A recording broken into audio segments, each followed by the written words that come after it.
Salut tout le monde et bienvenue à nouveau sur l'Atelier du Savoir. Aujourd'hui, on va remonter le temps, mais genre vraiment loin en arrière. On parle de milliards d'années. Alors, attachez vos ceintures parce qu'on va plonger dans l'histoire la plus dingue qui soit. L'histoire de notre univers, depuis le tout début. Pour qu'on se rende bien compte de l'échelle complètement folle de ce voyage, voilà le deal. Chaque seconde de cette explication, c'est comme si 22 millions d'années s'écoulaient. C'est fou, non? Ça donne carrément le vertige. Alors tenez-vous bien, le compte à rebours est lancé. On est sur le point d'assister à la naissance de tout ce qui existe. Et croyez-moi, il n'y a pas de bouton retour. Et voilà, boum, le Big Bang. Imaginez un nuage de gaz et de poussière cosmique, et d'un coup, l'univers tout entier qui jaillit de là. C'est le point de départ de tout. Bon, au début, c'est un peu le chaos. Mais il y a une force qui va entrer en jeu et tout changer. C'est une force qu'on connaît très bien, la gravité. C'est elle qui va prendre les rênes et commencer à sculpter cet univers tout neuf. C'est un peu l'architecte en chef du cosmos en fait. C'est la gravité qui a littéralement fabriqué les toutes premières étoiles. C'est elle qui les a regroupées pour former des galaxies immenses et qui a organisé cette immense danse cosmique à travers l'espace. Mais attention, cette force si créative, elle a un côté beaucoup plus sombre. Parce que la gravité, c'est aussi une force de destruction et elle est absolument impitoyable. Et cette puissance, elle donne naissance à des monstres, des vrais monstres cosmiques. Quand une étoile supermassive arrive en fin de vie, la gravité gagne la partie. Elle l'écrase, la compresse, jusqu'à ce qu'elle devienne un point minuscule d'une densité infinie, un trou noir. Et le pouvoir de ces trucs, c'est juste inimaginable. Un trou noir, ça ne fait pas cavaler ce qui passe trop près. Non. Sa force est tellement violente qu'il déchire littéralement les étoiles. Il leur arrache leur matière, l'entraîne dans une spirale infernale et projette des jets de radiation ultra puissants à travers l'espace. Ok, ça a l'air super destructeur tout ça, mais ce qui est fou avec l'univers, c'est que même dans la destruction, il y a de la création. En fait, le cycle de vie et de mort des étoiles, c'est un peu le programme de recyclage le plus cool de l'univers. Il faut voir la vie d'une étoile comme une bataille permanente. À l'intérieur, vous avez l'énergie de la fusion nucléaire qui pousse vers l'extérieur. Et de l'autre côté, vous avez de la gravité, encore elle, qui essaie de tout écraser vers l'intérieur. C'est un équilibre super fragile.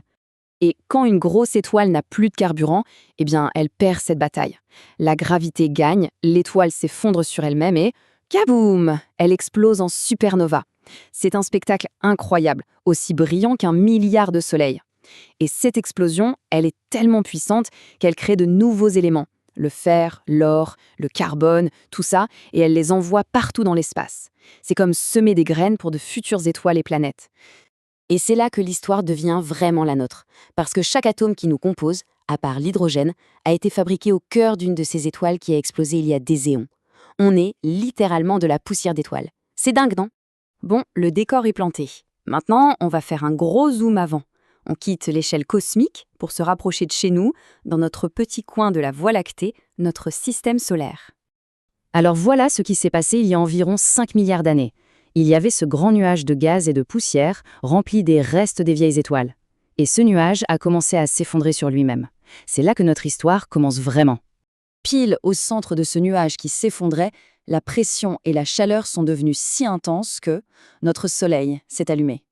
Et tout autour, dans le disque de poussière qui tournait, les morceaux se sont collés les uns aux autres, encore et encore, jusqu'à former les planètes. Et parmi elles, notre petite planète bleue, la Terre. Mais attention, la Terre à ses débuts, ce n'était pas vraiment l'endroit de rêve. Oubliez les plages et les forêts. C'était une boule de lave en fusion, bombardée en permanence par des astéroïdes, avec une atmosphère empoisonnée.